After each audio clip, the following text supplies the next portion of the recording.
So I recently fulfilled an indentured servitude at a fulfillment center. The whole warehouse is run by a mechanical sensei, a computer AI computer control system called mechanical sensei. You might say when employees at a fulfillment center rage against the machine, they rage against an actual machine. Even the owner is not immune to mechanical sensei. Sensei, open the penthouse elevator doors. I don't think I can do that, Jeff. Sensei, open the penthouse elevator doors now. I don't think it would be good for our corporate mission, Jeff.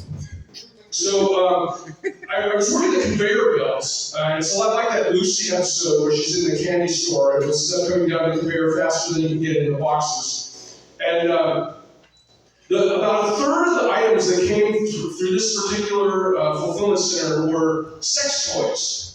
So one day, this thing comes down the conveyor belt, looks like a giant butt plug. I start waving this thing around. Turns out it was a plumber's tool to plug a 4-inch pipe. Easy mistake to make, they're both the same manufacturer. And so one order consisted solely of a giant black dildo, an economy-sized jar of Vaseline, and a pair of pantyhose.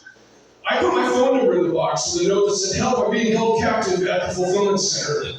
I figured whatever they're doing, it must be better than working at the fulfillment center. But apparently they had a different idea of fulfillment because they never called me back. Never called.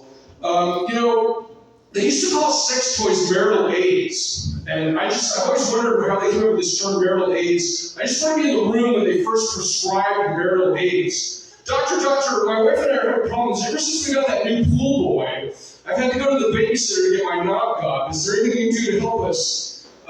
Why yes, what you need are marital aids. Go to this address, get yourself some whips and chains, a ball gag, and you'll be good to go. And get yourself the French tickler. You don't want the Chinese French tickler. It's kind of the Swiss watch of sex toys.